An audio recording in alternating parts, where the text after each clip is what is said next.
भारत के पड़ोसी बांग्लादेश ने अपने मोंगला बंदरगाह पर रूस के जहाज को ठहरने की इजाज़त नहीं दी थी। इस पर रूस ने बांग्लादेश के राजदूत को बुलाकर नाराजगी जताई। वहीं बांग्लादेश के विदेश मंत्रालय की प्रवक्ता ने कहा कि रूस बांग्लादेश का परखा हुआ मित्र है और उन्हें नहीं लगता कि जहाज को प्रवेश न करने देने का दोनों देशों के रिश्तों पर कोई असर पड़ेगा। वैसे रूस और बांग्लादेश के संबंध हमेशा से मैत्रीपूर्ण रहे हैं, लेकिन बावजूद इसके रूस के इस मामले पर असंतोष जताने के बाद सवाल उठ रहा है कि मौजूदा परिस्थिति में यह तनाव किस हद तक बढ़ सकता है और यह तनाव कहीं दोनों देशों के आपसी संबंधों में स्थायी तौर पर कड़वाहट तो पैदा नहीं करेगा। तो आइए पहले इस पूरे मामले को समझते हैं। बांग्लादेश के रूपपुर परमाणु विद्युत केंद्र के उपकरणों से लदा उर्सा मेजर नाम का एक मालवाहक जहाज बीते साल नवंबर में रूस से रवाना हुआ था। ये जहाज दिसंबर में बंगाल की खाड़ी में पहुंचा। यूक्रेन पर रूस के हमले के बाद अमेरिका ने जिन 69 जहाजों पर पाबंदी लगाई थी, उनमें स्पार्टा 3 यानी उर्सा मेजर का नाम भी शामिल था।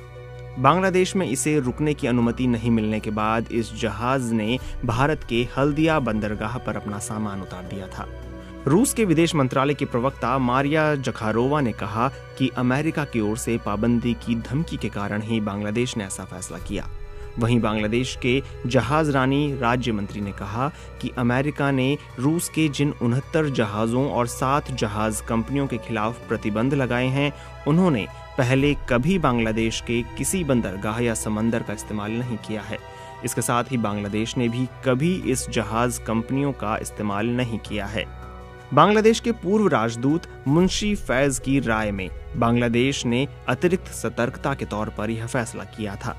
उनका कहना है कि भारत जैसा ताकतवर देश अगर अमेरिकी निषेधाज्ञा नहीं मानता है तो भी अमेरिका इस पर ज्यादा दिमाग नहीं लगाता, लेकिन बांग्लादेश ज्यादा ताकतवर देश नहीं है, इसलिए वह अतिरिक्त सतर्कता बरत रहा है। मुंशी फैज मानते हैं कि बांग्लादेश के इस फैसले में कोई गलती नहीं थी और रूस भी यह बात समझता है। यही वजह है कि उसने केवल दिखावे के लिए घटना के 1 महीने से भी ज्यादा समय बाद राजदूत को तलब करने जैसा कदम उठाया है। वहीं Bangladesh Institute of International and Strategic Studies में senior research fellow doctor Razia Sultan की राय में यह वैश्विक राजनीति के ध्रुवीकरण का हिस्सा है। डॉक्टर रजिया कहती हैं, यूक्रेन रूस युद्ध के बाद पश्चिम दुनिया और रूस 2 अलग अलग खेमों में बंट गए हैं।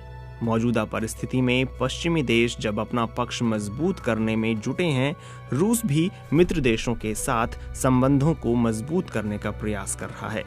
अब चूंकि बांग्लादेश के साथ रूस मैत्रीपूर्ण संबंध बनाकर आगे बढ़ रहा है, ताज़ा प्रक्रिया उसकी रणनीति का हिस्सा हो सकती है।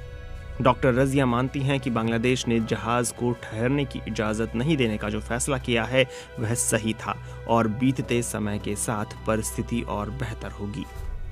मलेशिया के कुआलालंपुर स्थित मलय विश्वविद्यालय के प्रोफेसर सैयद मोहम्मद अली कहते हैं कि बांग्लादेश, भारत, रूस और अमेरिका के बीच जैसे संबंध हैं, उसमें बांग्लादेश ने अमेरिकी निषेधाज्ञा मानते हुए भले ही जहाज को ठहरने की इजाज़त नहीं दी, लेकिन भारत ने निषेधाज्ञा की उपेक्षा कर ऐसा करने की अनुमति दी है। इन दोनों फैसलों में जो विरोधाभास है उसकी कोई सही व्याख्या या तर्क नहीं है। वो कहते हैं कि रूस इस बात को सही तरीके से नहीं लेगा और इस वजह से संबंधों में खींचतान कुछ वक्त तक जारी रह सकती है।